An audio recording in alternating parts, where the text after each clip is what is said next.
Hi, I'm Bob Kraus, and I'm president of the Veterans National Recovery Center. And I'm here today with Austin Vescio, and he's going to help us walk through some of the important issues that have come with the entry of transgendered people into the military. Austin was in the U.S. Air Force, and he has some important stories to tell about discrimination, about cover-ups that affected his rights as a transgender person. And I'd like to ask you first, Austin, if you could just tell me a little bit about yourself, why you wanted to get into the military, when you joined, and some of the sequencing before trouble erupted. Yeah, absolutely, Bob. First of all, thanks for coming out and taking the time to interview with me and kind of get this information out there. So I first enlisted into the Air Force, the delayed entry program, right after my 17th birthday.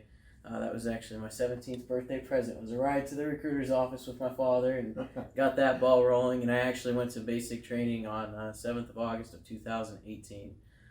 So at that point, I enlisted as female. And as you know, Trump had kind of announced those tweets on Twitter in the summer months of 2017. So it left a lot of uncertainty on, what was going to happen, what the policy was going to be. And at that point, I was kind of forced to enter as female and kind of figure out the rest later. And that was a big question mark. So, as you can imagine, a lot of uncertainty and questions there, especially joining into something like that nobody had really any answers on what the policies were going to be.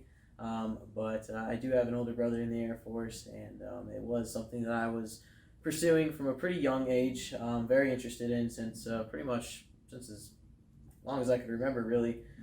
So the big question mark of what was to lie ahead wasn't really enough of a deterrent to make me kind of shy away. So I went ahead and pulled the trigger, signed the papers, and next thing I knew, I was on a plane to San Antonio, Texas, and there I was at boot camp, and that's kind of when the story unfolds. Now, of course, I had enlisted as female, so I did go through female training. I was in a female flight, and at this point, I didn't allude to anybody else that I was transgender, just because, again, that big question mark, what that would really mean for me moving forward in service, and I definitely didn't want to say the wrong thing and get removed from service before we kind of knew what was going on and if I'd be allowed to transition and whatnot. But the command and everybody else knew that you were transgendered at that point, or when? So nobody in the training complex of San Antonio knew that. I didn't come out officially until I reached my first duty station. That was Scott Air Force Base. And I hit the ground there in, I want to say, November of 2018. And the game plan was to kind of lay low and play it cool, but as you know, you build pretty strong relationships with the people you're around and foster a lot of trust in those relationships. So I came out probably within 2 or 3 weeks of being at my first duty station. So everybody had known that was kind of the case.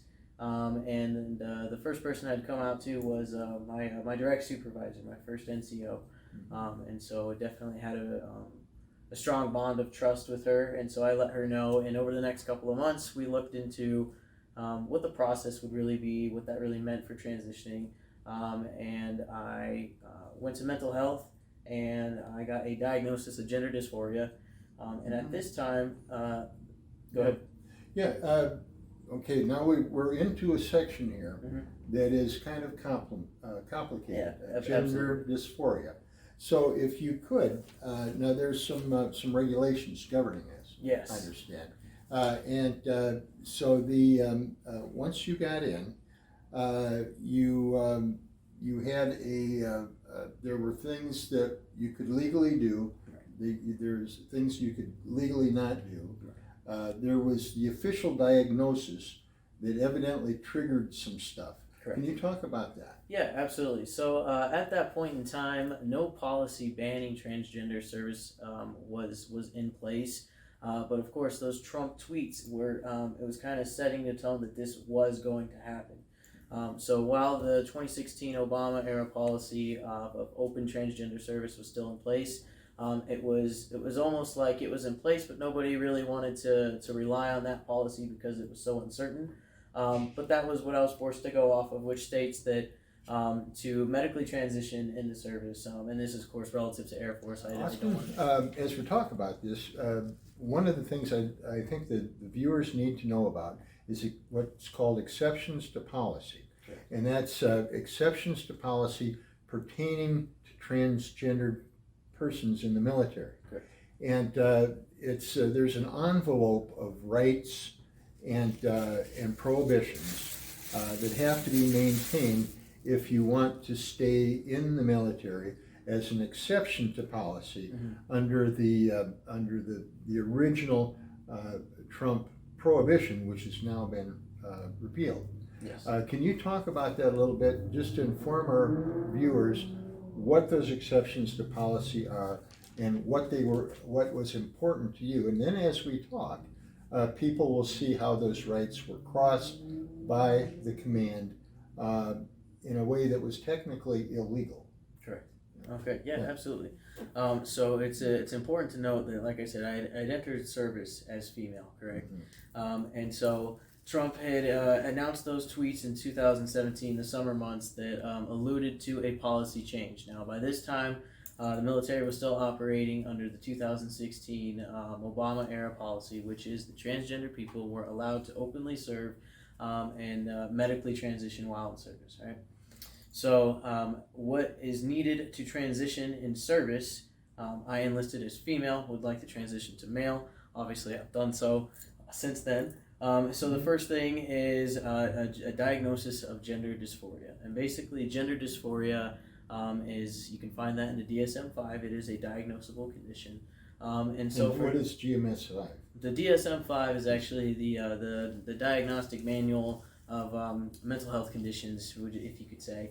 And then we use that pretty widely in America here to diagnose different mental conditions, whether that be depression or whatever. And gender dysphoria is in there. That is the official document of the American Psychiatric Association. Correct. Yes. That's the Bible countrywide for both civilian and military psychological conditions. Correct. Yes, that's correct, Bob.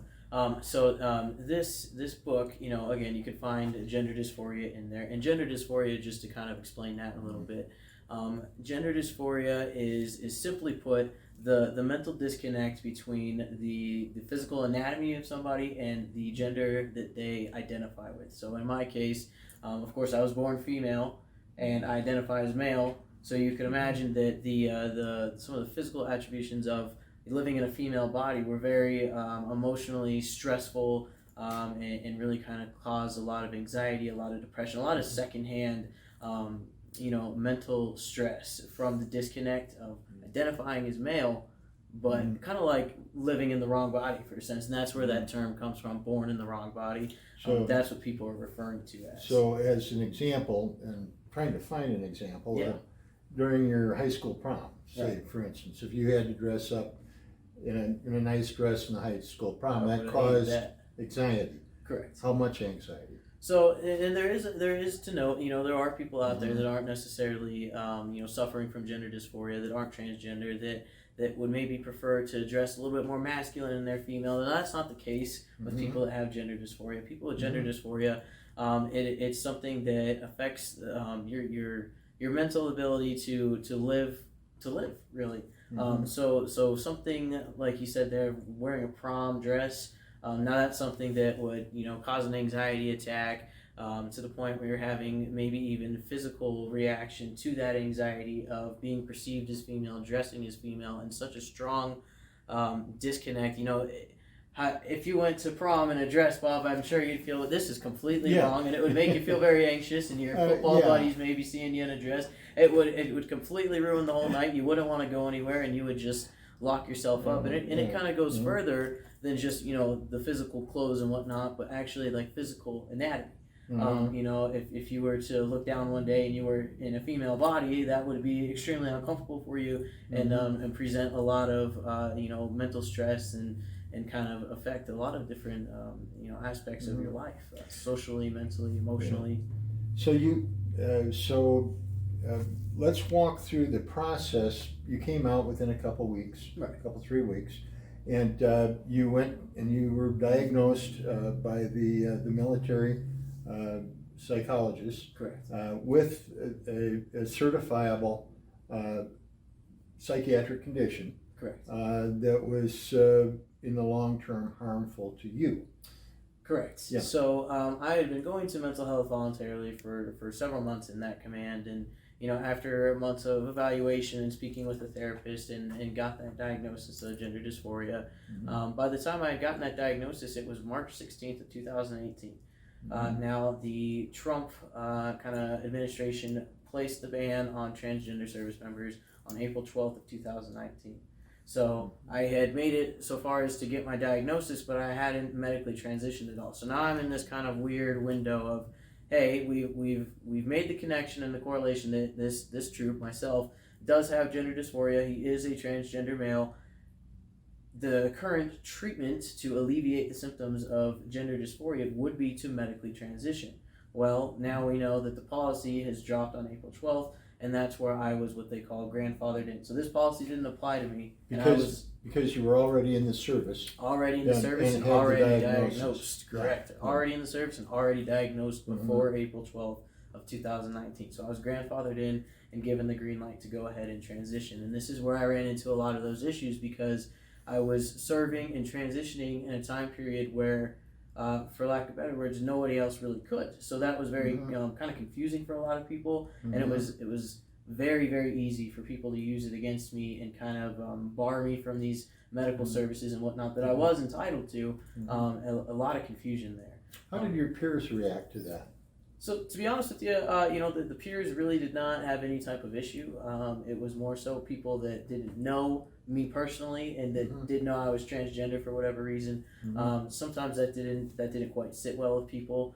But as far as people that worked with me every day, I mean, they could attest to, hey, Austin, he can do his job. He is mentally sound. You know what I mean? He's a top performer, and I was very, well liked within the unit and well performing. So it was definitely kind of a testimony to the fact that I was transgender and had gender dysphoria had nothing to do with my ability or inability to serve because I was serving quite well. Yeah. Okay, so you decided you were working well. You had good relationships with both your command and the people around you. Absolutely. And so then you began testosterone treatment. So can you tell me the transitions and problems that may have developed during that time? Yeah, absolutely. And one of the things that we do in the military to kind of mitigate any kind of confusion between the transgender troop and the command is when you first come out and you say, yes, I would like to medically transition, you are going to make what's called a transition treatment timeline.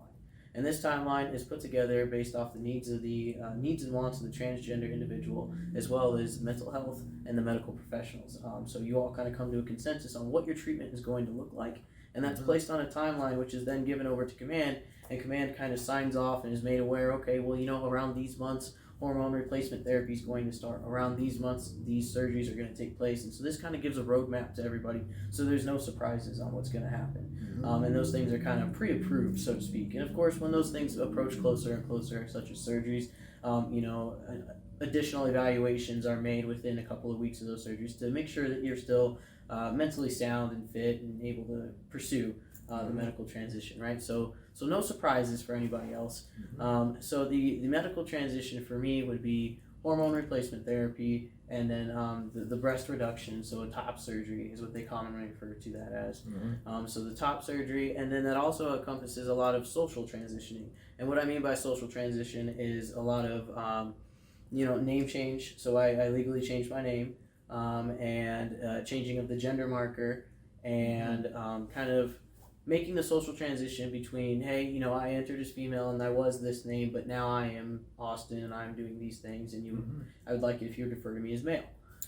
So the big thing I'll hit on there is the gender marker.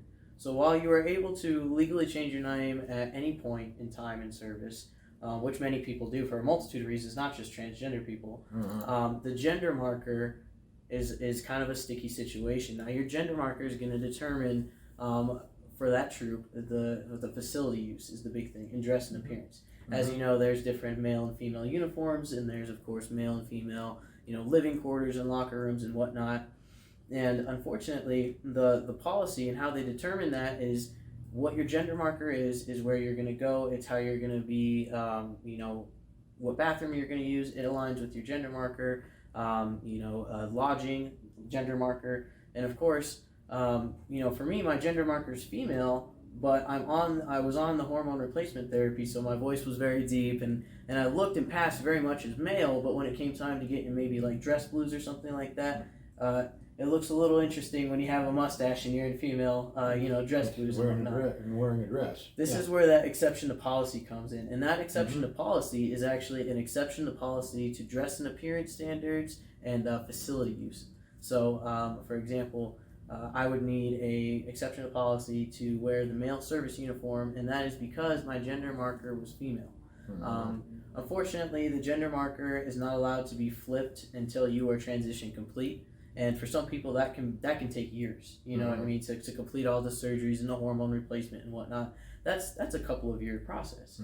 And so in the interim, as I said, you're on the hormone replacement therapy. You're very much perceived as male, looking male, sounding male, but you're in a female, dress uniform. It doesn't go hand in hand. That's where the ETP comes into place. The ETP. Yeah, the exception to policy. Okay, and so what it had to happen, as I understand it, is that it's a fairly simple procedure. The commander has to sign off, your immediate commander, which would be some commissioned officer, in this case I believe a lieutenant colonel. Correct. And once that has occurred, then you transition under the military umbrella. You get your hormone replacement, you got your plan, and then at some point you go through the surgical procedures. Correct. And so can you tell me where things were when the whole process started getting sticky? We may have to backtrack a little bit at some point, and we'll try to do that without confusing the viewers. But can you tell me generally what happened and why that stopped? Yeah, absolutely. Yeah. So, it's really unfortunate, and I can't lie. At the beginning, the command was very supportive, and they weren't very knowledgeable, but they were very willing to learn and kind of go through this process with me and kind of work out those question marks of what was going to happen. It wasn't really until later that, of course, we'll end up discussing with the viewers that some of the other things that had kind of happened throughout the unit that affected my transition was I found that it wasn't that these things were, the medical services and the things that were being barred and taken away. It wasn't because the command didn't like that I was transgender or there was any kind of issue with it. It was more of a separate issue, but they knew how important the medical transition was to me, and so it was oftentimes used as leverage against me. And then the policy, it's still very shaky, and I'm grandfathered, and I'm a very, very small percentage of people that were serving under that time and transitioning. So it really left little resource for me to kind of reach out to somebody and say, hey, the command is doing this or this or whatnot, and so it's almost even worse, as if the command had just completely rejected me and not supported me being transgender. But it's even more disheartening because I know that they did and they were willing to work forward. It was external factors, and then it was let's kind of punch him where it hurts and let's use this transition over him. And I think that's just inhumane, Bob, using someone's medical treatment over them for ulterior motives. Yeah, especially when it was authorized. Right. The colonel had signed off on it, the lieutenant colonel. Correct. And so it was in process when some other things go into effect. Right. And so we'll just take a little break here. Yeah, absolutely. And we'll move on to the next. So Austin, we talked about the CDI, the Command Directed Investigation, but we've kind of left it hanging. What was the final disposition of all that? What happened? Yeah, so the CDI was launched, like I said, after the NCO, the perpetrating NCO, kind of flipped the script and tried to initiate and try to get ahead of the issue and kind of make herself look like the victim. So that CDI continues on. There was also some other additional evidence that I had provided to the investigative authority doing the CDI, the Chain Directed Investigation, regarding some of the multiple instances where this NCO was kind of let off the hook in the pattern of abusing her power and especially supplying the alcohol, whatnot. And when I had later asked why that was, what had come of that in the investigation, they told me, well, we didn't feel that was pertinent, so it was left out of the investigation. So objectively, the other victims that she had done this to, and the multitude of evidence that I had was completely missed, and so that was left out of the investigation, sadly. Unfortunately, due to the negligence of the chain of command, they actually let the NCO, the perpetrator, PCS to the Air Force Academy, lo and behold. And what was the impact of that?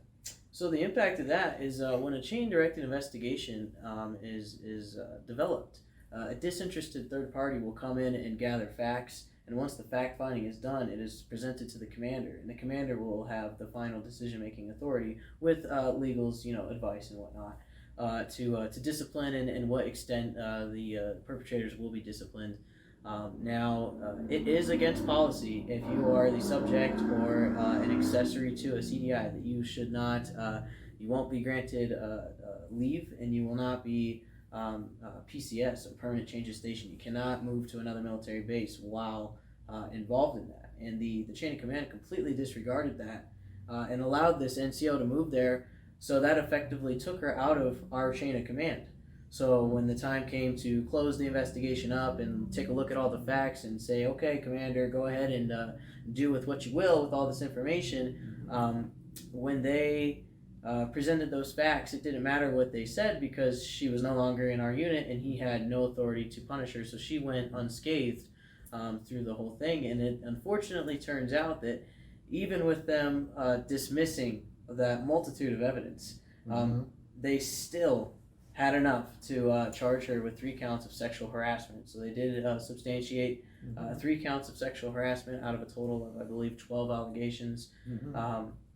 I requested this report as I was legally allowed to do so. And of course, that report comes with a lot of redactions on there, so names and whatnot are blacked out. But as pretty much the center victim of the investigation, it was very easy for me to understand who was who, even though those names were redacted for privacy reasons.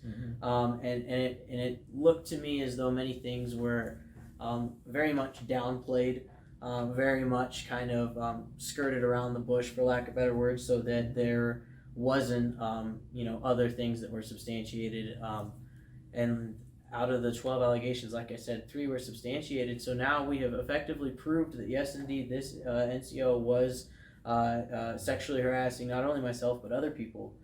It was substantiated, and because they made the executive decision to allow her to move military bases while she was the primary suspect of an investigation, she could not be touched. And where did she transfer to?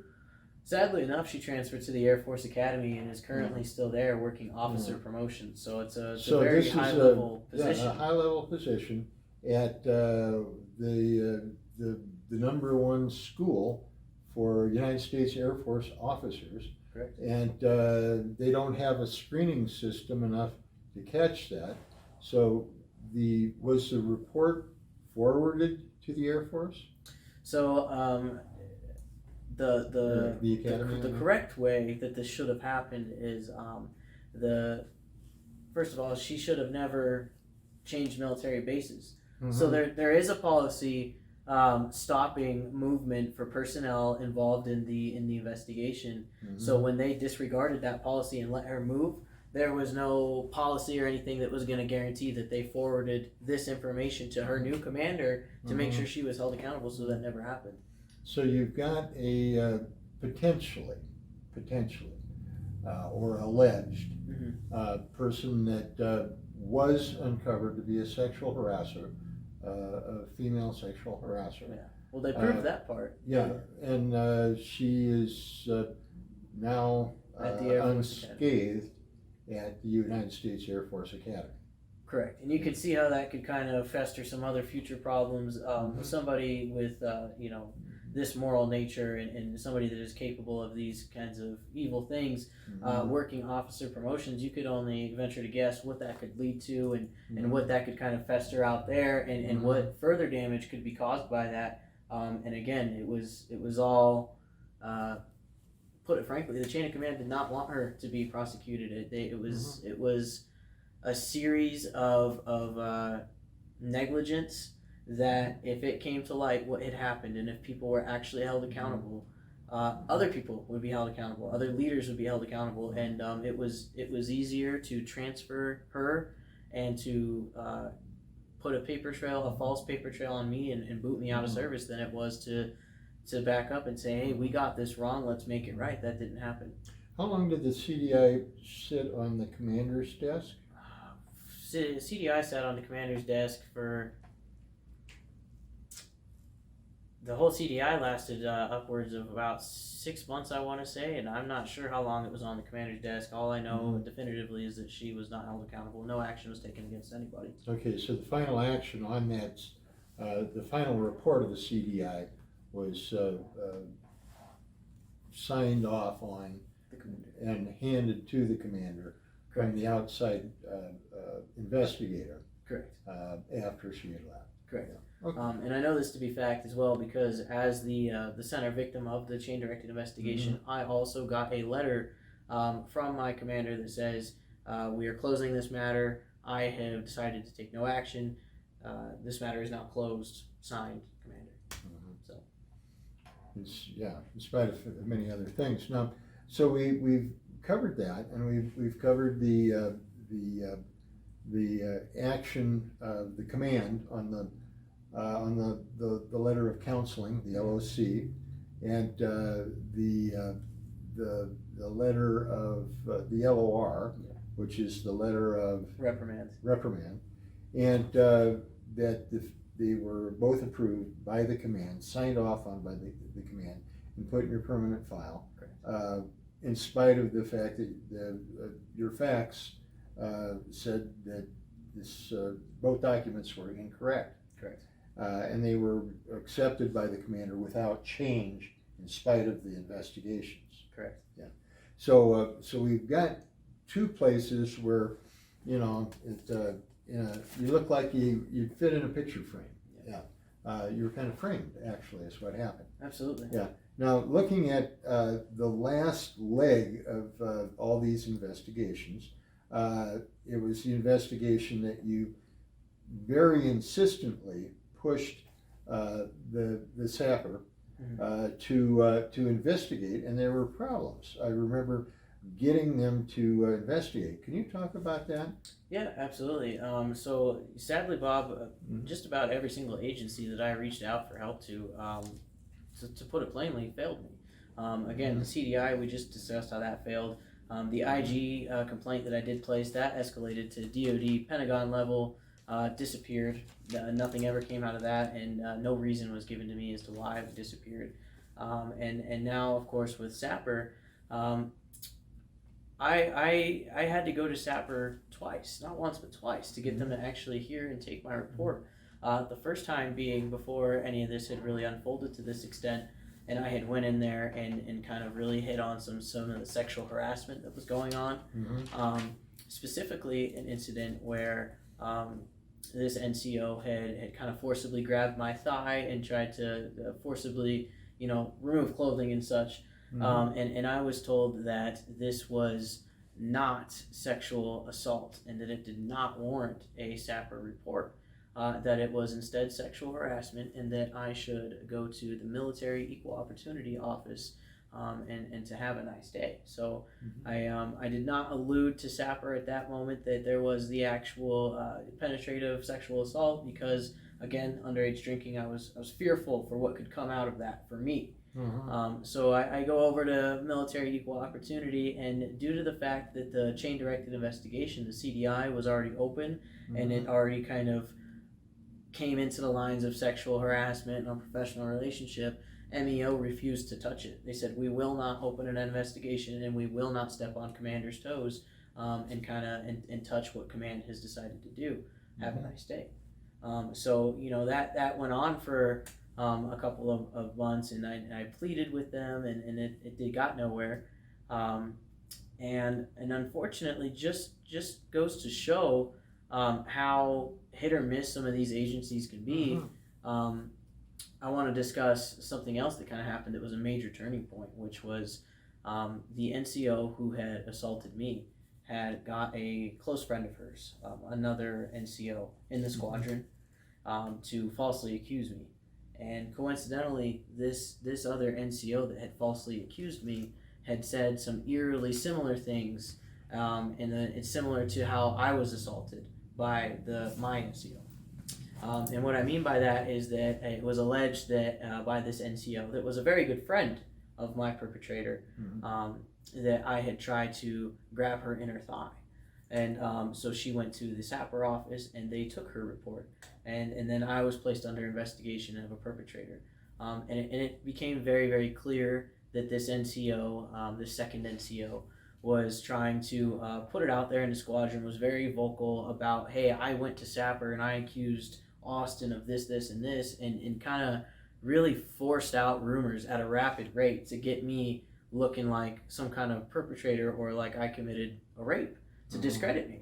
And it makes a lot of sense that I come forward and I accuse this NCO of sexual assault and whatnot, and I'm starting to bring light to the situation, and the NCO tries to play herself as the victim, but not only that, she recruits almost this friend to come forward and say, hey, try to put it on Austin, and it was framed in that way as well, and the further that was investigated, it was completely dropped and proven that nothing had happened. So that was a very traumatic experience, and so that triggered me to really think about why is it that when I went to SAPR initially, before anybody had known anything, as a true victim, and said, hey, these are some of the things that are happening to me, that I was pushed away and told, oh, go to the next guy, go to the next agency. But when a female goes in there and says, hey, this guy did this to me, same exact story, he touched my thigh, suddenly they took a report immediately. I was placed under investigation, and I was treated as a criminal, which is especially traumatic on its own, but especially when you are a victim and you're being treated as a perpetrator of the same type of act, it's very emotionally damaging. And so I went with a trusted friend to the SAPR office a second time, and I said, I would like to speak with the SARC. It has come to my attention that I have been falsely accused. Not only that, but that you took a report on a specific incident and were able to formulate a report on that, but when I had several months prior attempted to come in here and say the same thing happened to me, I was refused a report. Were they upset by that? Anger filled the room pretty rapidly at that point that I was kind of calling this out. And the first response was, how and why do I know that I've been accused? And how do I know what was said? And I said, well, it's very clear what's happening to me. The friend of my perpetrator is trying to force out this rumor mill that I am now a rapist. And so she is explicitly telling people, oh, I went to SAPR, Austin did this to me. And I go, it's the rumor mill. I heard it almost immediately because that was the intent, to make it the general public's understanding that I am, one, to discredit me, and two, that I'm a rapist. So, I go, ask anybody in the squadron. I'm sure they all know it's not a secret. Mm-hmm. And I go, I'm further very saddened and traumatized that, I'm telling you that, hey, I tried to come in and report the same thing. You told me no, but honored her report. You skipped past that and are now angry at me. And I was accused by the SARC that she said, well, Austin, it seems that there is a very clear correlation between yourself and these two NCOs.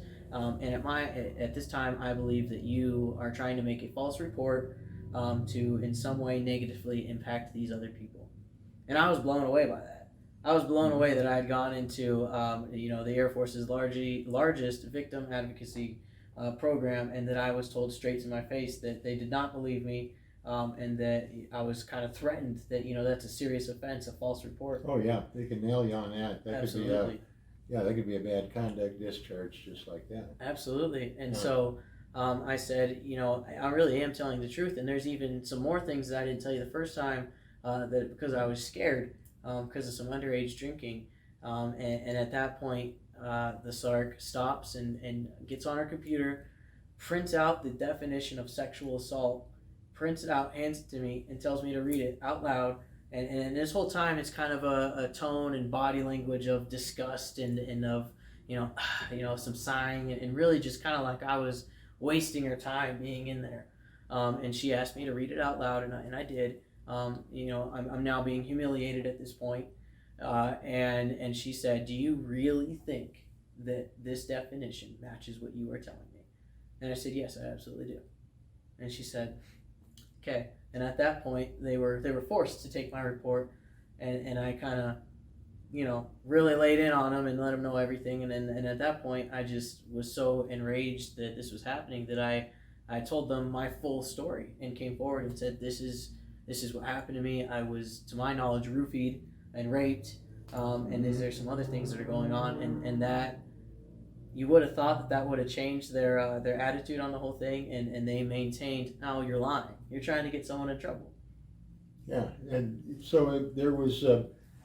So who was talking to who? We know that your immediate supervisor and was it what was the name of that lady? The immediate supervisor? No, the other one, the friend of the immediate supervisor. That was also another staff sergeant in the squadron. Okay, yeah, okay. And so you had those two talking, and as this thing rolls out, you had the first sergeant in the loop, and and because of the other interactions with Sapper and Sark, you don't know if they were in the loop or not. I have no idea. But there was obviously the rumor and talk generation throughout that small group was enough to that if you didn't know, you were in the broom closet when people were talking. They just weren't around. Right. So yeah, it was a serious thing, and I think we. So basically, we've talked about the letter of counseling, the letter of reprimand. We've talked about the CDI. We talked about the IG inspection that went into nowhere. We've talked about now the Sapper, and I think the next thing we'll talk about will be kind of a compilation of all the reprisals that came at you during this. And the reason I'm doing it this way is because it's such a complicated story that if we can kind of categorize all these things, our viewers should be able to see the magnitude of what happened. So we'll talk about that in just a moment. Taking me away and putting me in a dark corner, but emotionally and more so mentally, up until this point, I've been assaulted. I've lost all my friends. I've come forward and been told to shut up. I've maintained the strength and the courage to go to all these external agencies to help me. I've been failed and let down by every single one of them, embarrassed and further tormented by other ones like Sapper, and then I'm falsely accused and treated as a criminal for the very acts that I'm trying to report. And then I have this paper trail built on me that is very clear that they're trying to remove me from service and kind of pegging me as this airman with disciplinary issues, which is very far from the truth. I was a very top performer before all this came to light. And now I'm in the gym, which really kind of showed me how disposable the unit viewed me, how unimportant I was, how unimportant the things that were happening to me and other people were. And it was kind of like a further step in humiliating me because, I worked in the base's records office. I was very well known to work in that office. And then I'm suddenly put into the gym. That's typically not how it works, and it's never that sudden. So for one day for me to be working in one office in one capacity, and for the next to be completely stripped away of all of my government accesses, my security clearance was pulled. Everything was taken from me in that moment, and then I was working the front desk. There was no paperwork? There was no paperwork for that. Withdrawing on this, the security clearance? My security clearance is gone, and no one can answer for it. Oh, the paper, it used to be a kind of a yellow sheet like this. It's all electronic. It's all electronic now, but somebody pulled that, erased the data. And here's what you're saying? Here's the more interesting part. When your security clearance is taken away from you, you are told, you're acknowledged that you do not have, you're not on a need to know basis anymore, and we're removing you from whatever security level, whether that be top secret or a secret. You know exactly what they're taking away from you, and there's documentation that you acknowledge that you no longer possess this level of security clearance. I was never given that. So it's gone. It's almost like, Bob, I never had the security clearance to begin with. Hey, somebody had, well, you're in a personnel records office and somebody erased it. Yeah. That's basically what happened. That's how it was revoked. There was no letters saying your security clearance is revoked. It was an inside job. Your security clearance has disappeared. It was an inside job, 100%. Yeah. Wow, that's amazing. So I'm in the gym now, and of course, running into multiple people from the base. It was the base's fitness center, so it caused a lot of public humiliation. So just kind of the culmination of all these things really kind of hit me, and you look at what my job is now. My job is to sit there at a desk and stare at a wall. I had a lot of time to really look and reflect on what was happening, and I would say up until this point I had a lot of strength in me, but man, you get railroaded so many times that it's hard to maintain that. And so my already declining mental health had just hit the floor, and I was a lot of suicidal ideation was going on, and so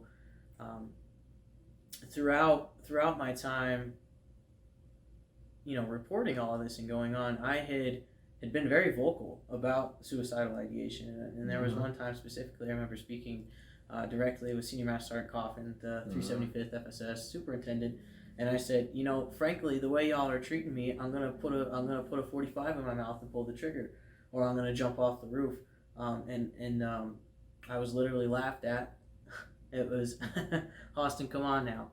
And then I said, no, really, I will. I'm done. And I lost all hope in that moment. And you would think that the humanity, morality would kick in, and then they would, in some capacity, deal with that, with such comments being made. And I was laughed at, and I was told, put up or shut up, specifically. Who did that? Who said that? Senior Master Sergeant Coffin. CMS Sergeant Coffin, correct. When you threatened suicide, said put up or shut up. I don't think that fits the normal prescription for somebody with suicide ideations, does it? You would think, Bob, but yeah, that's amazing. So what happened then? Well, I'm at that point. I've been stripped of any kind of sense of self-worth.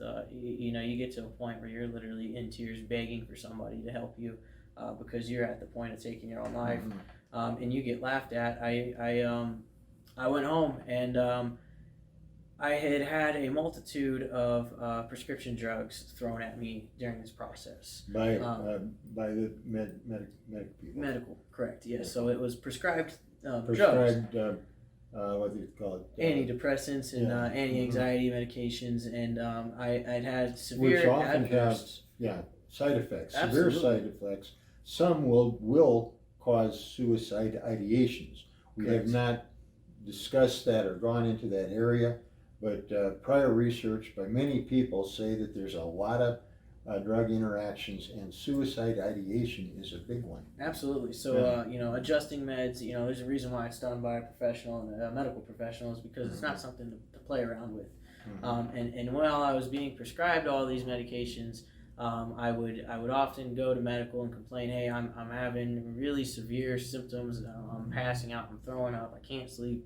And they wouldn't pay attention to the adverse effects, and it seems like their solution to one drug making me have some kind of adverse effect was to just pile on another drug rather than withdraw or adjust a dose. And that fit the technique. And again, it was a Fort Scott Airman that was at the medical center at Fort Scott for depression. Correct. And they never followed up on drug interaction tables. And they did the same thing. They added different drugs. They increased dosages, and because it is a military order, you have to take it once they write it. You have to take them. It potentially, without checking the drug interaction tables, could have directly resulted in suicide ideation, and it did result in hallucinations. Hallucinations, severe physical, adverse reactions, throwing up, nausea, passing out, just a slew of kind of adverse actions. So for as severe as symptoms I was having, they showed absolutely no concern. It was just piled on more so. And they did not, when they were piling on, they did not remove other drugs. They just added to the spike. Correct. Which at Fort Scott, at Scott Air Force Base, there appears to be a pattern of that. Yes, correct. Okay. So extremely alarming that mental health and medical professionals are not on the same page there. And so you could assume with that level of negligence that was happening, I was experiencing the suicidal ideations and again reaching out. So there's multiple failures across the board there, and I landed myself in a pretty scary situation where I did attempt suicide, and I had more than enough medications to mix and just kind of do a real number of damage, and so emptied good 3 or 4 bottles and went ahead and said, all right, this is it. And my recollection after that is very spotty. The next thing I remember is Senior Master Sergeant Coffin, the superintendent, being accompanied by a couple other individuals in uniform. Forcible entry into my barracks room, and it's kind of them trying to shake me awake, and that's really all I remember from that incident. And I was later filled in, of course, what had happened was I of course attempted to overdose during the evening hours. Was unconscious in my bed, in and out of consciousness, for a number of hours, and did not wake up and report for duty. And so the duty date starts at 07:30 in the morning. It was around 09:30 in the morning, so some hours later that they had noticed that I was not at my duty location. For staring at that wall. Yes, very important duty location. Yeah. The wall did hold up, I'm told. Of course, the chain of command's reaction, knowing that I had been making comments like that, and knowing full well what they were doing to me, had reached out to sort of the old superintendent from the very beginning. That it was now long retired, and that was kind of trying to, help guide me through resources. And hey, here's some agencies that you can reach out to and whatnot. And so she was really, at this point, more of a personal friend now that she had retired. And so the chain of command, knowing that and knowing that really that's the only person I had, called her immediately and said, hey, there's where's Austin? Do you know anything about that? And so she didn't know where I was, of course, and that alarmed her, and they hung up the phone and said, well, before they hung up, they said, we think Austin might be in a suicide type situation. We think he's dead, and so we're gonna go to his room and check on him. And so at that point, you can imagine that kind of put some fear into that personal friend, the former superintendent, and she starts heading towards the base and the barracks, and simultaneously the chain of command is now coming to the barracks. They made forcible entry into my room, and found me unconscious, and surrounded by my own vomit, and I had been vomiting, and my body had been attempting to expel a number of the drugs that I had taken to try and overdose, and I had apparently woken up and gained consciousness and immediately thrown up almost everywhere. And so I was guided to the bathroom of my barracks room, and I was set in the tub, the shower tub floor. And they said, all right, well, you're awake. We'll get out of here. You grab a shower and be at work in a good 45 minutes or so. We'll talk about this when you get there. And at this point, I'm still, I don't remember this to prove a point to how in and out of consciousness I was. I have no recollection of this. This is secondhand information. And it wasn't until, gosh, I don't know how much longer later, until the former superintendent, the personal friend now, who's been retired, had come to my room, and I think I might have tried to call her or something. Again, that's very spotty for me. It's hard to recall. And so she came to my room, and by that time, I was kind of coming out of it. It had thrown up most of what was in my system. There was nothing left to throw up. And so, she had called the chain of command back and said, what the hell? You know what I mean? I found him nearly dead on the floor. So they left. They left me. They left me to die in that room, Bob. How long before your friend came? Don't know. Don't know. Don't know. So they came in there, threw you in a shower, walked out the door. Pretty much. Knowing that you had suicide ideations and there were pills and vomit everywhere. Pretty much. And basically, it was an attempted, probably, it was. You don't leave a person. It was an attempted murder. You don't leave a person in that situation without. It was an attempted murder by people in your command. Yeah. Manslaughter at the least. It would have been manslaughter probably. Absolutely, Yeah. and I know we have some other things to discuss later on in our series here that go further into the. Now we're talking personal safety, where there was very much reason to believe that my life was in danger at the hands of the chain of command. So. Okay.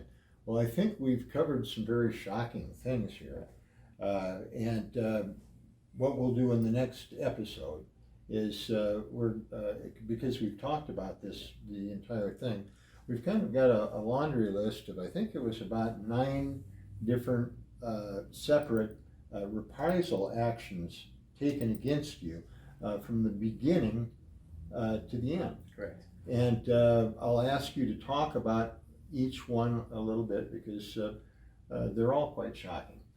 So audience, please stay with us. We've got some really hot stuff to go through before we get what's going on. But when you aggregate them, you can see how big this effort was to suppress you. That all this paperwork went all the way up to the one set of paperwork went to the Pentagon where it died a peaceful death. One went up to the 2-star general where it blew up in their face. There was one line of paperwork that a person was actually found to have committed sexual harassment, which would normally get you kicked out of the service, but they escaped. And so there were a lot of different people that were evidently fearing that this thing would blow up underneath them. And they were willing to go out on a limb to make sure that you had a very miserable life. Okay. Now, there's 9 of them. Okay. And I'm just going to go through these one at a time so you can say a few words about them. Yeah. Now, the first one was when your immediate supervisor, your new immediate supervisor, put in a request for a command-directed investigation, and you were labeled as the perp. Correct. Yeah. Yeah. So we talked a little bit earlier about how I was actually the very, very first whistleblower, and was the initial requesting authority of the chain-directed investigation, and we kind of talked about how. After 3 or 4 meetings, they weren't. It was very clear that they weren't interested in doing that, and it wasn't until my NCO, my direct supervisor, and my perpetrator of my sexual assault had kind of realized that, okay, I can see him going into these meetings. I know something's up, and it kind of went into that self-preservation mode and requested a no contact order against me, and kind of started to formulate the timeline of. Austin is the perpetrator and I'm more of a victim, and the chain of command directly knowing that I had been telling them for eons at this point that I was the original whistleblower, very clear that I was the victim in this statement in the situation, and they still deliberately kind of took her hand in that formulating the story that I'm the issue here, and labeled me as a suspect. And luckily I fought hard and I advocated and I got myself that lawyer, and refused to make any statements. And then they realized they couldn't really do that. So that was really the only one that I was really able to save myself from. Yeah, and that was the command directed investigation. Correct. But then after that, they tried to issue a letter of counseling. Correct, a letter of counseling. And that one you basically you rebutted it, but they did it anyway. Correct. Yeah. So both the second and third instances here, the LOR and the LOC, I rebutted both of them and presented straight facts. It was not a matter of interpretation. It was you did this. Well, no, I didn't. And here's 5 or 6 non-disputable facts that prove that I did not. And those pieces of paperwork were maintained in my permanent file to dirty up the file, dirty up my track record. So. Yeah, and the letter of reprimand, which was a much more serious thing, and on that one, there was some interesting nuances on that one, I believe, as to how that one. Correct. Yeah. Correct. And what were those nuances? And we spoke a little bit about this earlier, but the letter of reprimand, they tried to frame that in a AWOL-like situation where I was out of the office. I was not at work in my duty location, and they had no idea where I was, and it was almost classified as an AWOL situation. And what's particularly interesting about that is, aside from all of the pieces of evidence that I had that said that I had very well communicated prior that I would be absent for this period of time during that specific day, it just so happened that when I was in a separate room talking on the phone with my lawyer, and that's what the meeting was about, that one of my NCOs had come in and said, "Oh, I'm sorry, I forgot that you were on the phone with your lawyer in here," and exited the room. And then, of course, a couple days later, they attempted to say they had no idea where I was for several hours. And so my lawyer had formulated a statement that said, "Hey, I was on the phone with Austin, my client, and I actually heard this firsthand," which is kind of unusual for a lawyer to step in and present a personal statement to help the case. Usually, but he's under court oath, so he cannot lie. He can't lie, but but he is a United States Air Force attorney. His interest is in the Air Force, not me as a client, and he backed me up. Now, after that LOR, which of course that was the one that the signature authority was the commander, the lieutenant colonel. Correct. There were some personal things that happened to you that I don't think ever made a record, but can you tell me about those?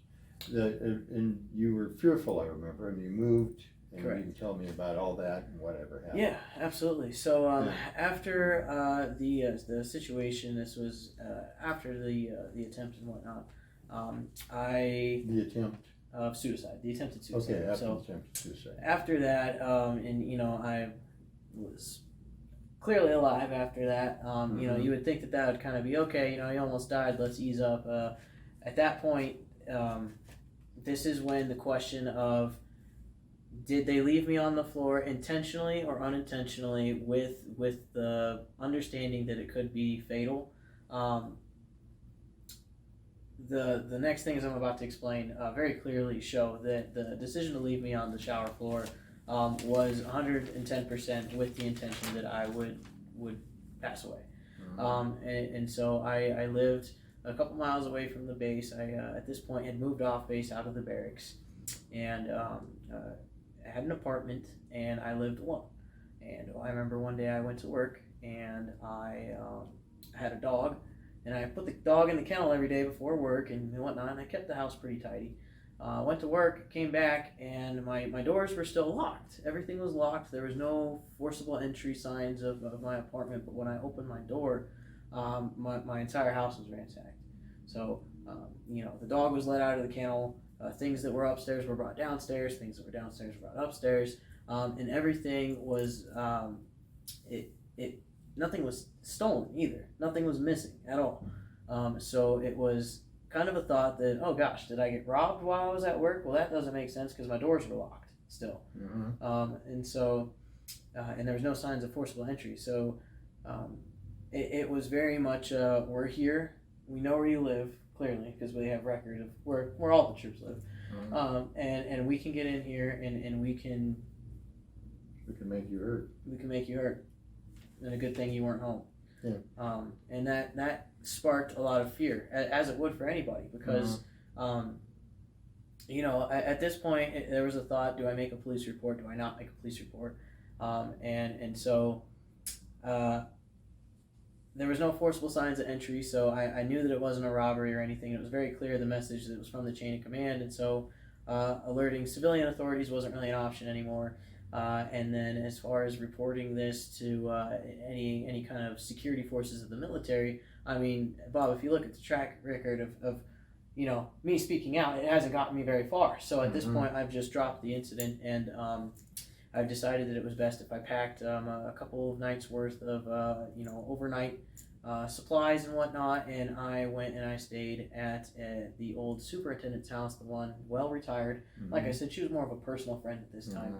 And so we all decided that it was best, her and I and her family, that if this is the type of thing that was going to go on, and if it was uncertain with what my safety looked like, that it was better for me to, rather than live alone, spend a few nights sleeping on their couch.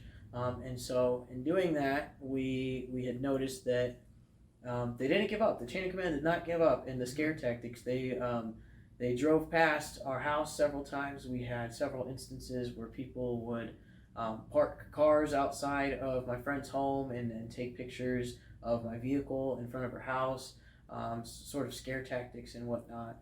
And in this friend of mine, personal friend, she was retired, but of course very high-ranking and used to, while she was active duty, have a very close professional relationship with the commander of the unit.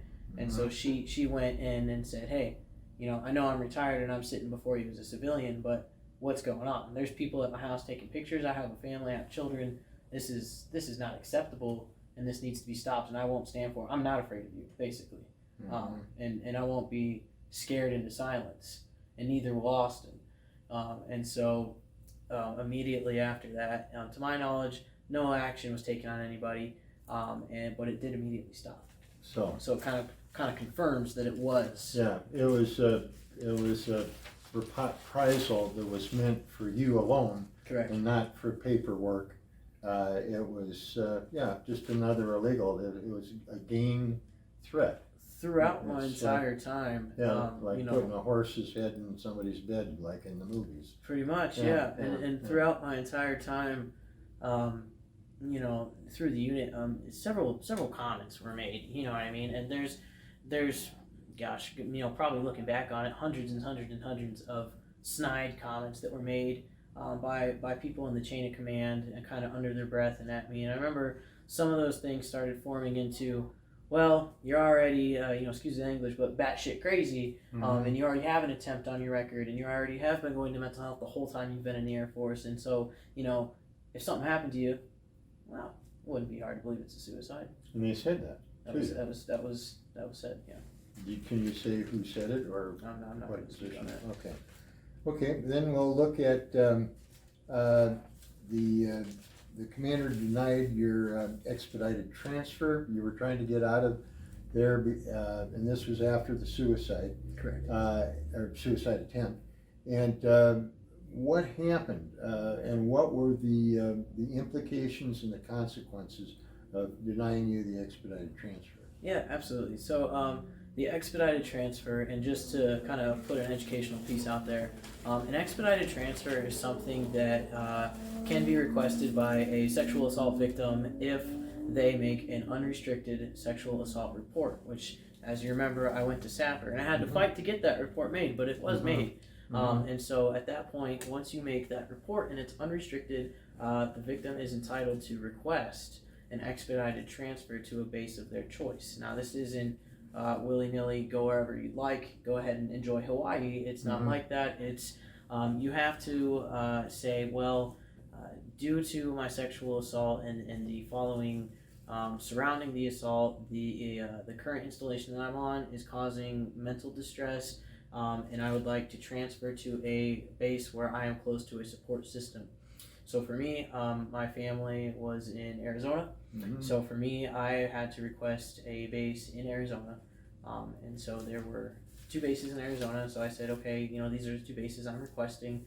One of those bases was 20 minutes away from my childhood home where my entire family still resided. So that is the intent of an expedited transfer, to remove the victim from a harmful and toxic environment and put them in a environment at a base there. They can still fulfill military duties. You're still going to work every day, but you are able to also foster a nurturing and supportive environment to hopefully heal from the military sexual trauma. So, and the commander did that and refused to sign off on it. Correct. I put in the request, and my commander denied my request, which is extremely unusual in the Air Force. It's very, very unusual for them to deny an expedited transfer. Normally, the Air Force does not like to kind of put their hands in the pot, and what somebody says as the victim will help them heal, and rightfully so. So they denied it, and my squadron commander, the 05, the same commander that had given me the LOR and maintained it despite the facts, the same individual here, denies it and said that his reason for denial was that my mental health was too poor to withstand a transfer of base like that, and within the policy of the Air Force, mental health is actually, believe it or not, it is not a consideration factor. The consideration factors for expedited transfer is always did the victim make a sexual assault report that is unrestricted? That's it. Now, that's not to say that there can't be issues with manning, and maybe the base that you're wanting to go to is extremely overmanned and they just can't do it. In that case, and just to put into perspective how seriously they take, or supposed to take, the healing of the victim, it is not uncommon for somebody to request a base as an expedited transfer and have that career field that individual is in be overmanned at that base. They will retrain you a whole new job. They'll give you a whole new job, which is expensive training to invest in a person. They will most often than not retrain you. They'd rather retrain you than deny you access to the base of your preference based off of the support. Now, after this, or during this whole thing, the denial created, some appeals. Correct. And the appeals were basically on the mental health status. And it appeared that they were moving to try to get you out on a personality disorder. Is that correct? Correct. Can you talk about that? Yeah, absolutely. So at the point that my expedited transfer was denied, I had did not have any inclination of any kind of personality disorder that they were attempting to diagnose me with. And my lawyers had told me, well, it is extremely unusual the way that they had denied your expedited transfer, and the reason for denial is not. It's not a true reason for denial, so we're going to appeal this. And the appeals process calls for the first general officer in the chain, and in my case, that was 2-star general, so Major General Barrett of 18th Air Force. He was the 18th Air Force commander. So, a couple of days later, we find ourselves in a meeting comprised of myself, 2-star General, Major General Barrett of 18th Air Force, my lawyer, my squadron commander, the 05, my first sergeant, and the commander of mental health. And so my lawyers were discussing the fact that the expedited transfer was denied off of a basis that is not within the conducive. Yeah, it's not within regulations. It's not conducive to deciding factors. And so that is why the appeal is coming through. And mental health chimes in at this point and says, well, we think it would be especially harmful for Austin to go through a change of permanent change of station and go to another installation because of his mental health, and his mental health is so bad that the commander decided that it was necessary to reach outside of regulation determination to specifically pinpoint mental health. And so before this meeting, my commander had directed me to mental health to be evaluated for fitness of duty. And so that was another question that was brought up, and that evaluation was set to happen in a couple of days from that point. So when this meeting is happening, my lawyer says, well, I noticed that the commander denied his expedited transfer and then immediately told him that he needed to go to mental health to be evaluated for fitness of duty. That doesn't make very much sense. It's weird that it happened back to back like that. It seems like there's an ulterior motive, but what's more interesting is if Austin was truly unfit for duty, he has been being seen by mental health his entire career. Mental health would, if they're doing their job, right, would flag it. Would flag that this individual is unfit for duty, and they never once flagged me until now, until they really needed to get me out of service. And so mental health commander chimes in again and says, well, that is the fact. We've become increasingly aware that his mental health is so bad. He's extremely unpredictable and displays a lot of symptoms of personality disorders and conditions that are not conducive to service. And so my lawyer, bells and whistles went off at that point, and my lawyer said, well, that's very interesting that you should comment on my client's mental health because this mental health evaluation is set to take place in 2 days from now. So I'm interested, please tell me how you can comment on my client's mental health. Have you ever met Austin in person? And mental health kind of freezes and goes, well, no, I haven't met Austin in person. Okay, you're saying something about a personality disorder. That's nowhere in his record until now. Have you ever seen him in a clinical setting that you could make such comments?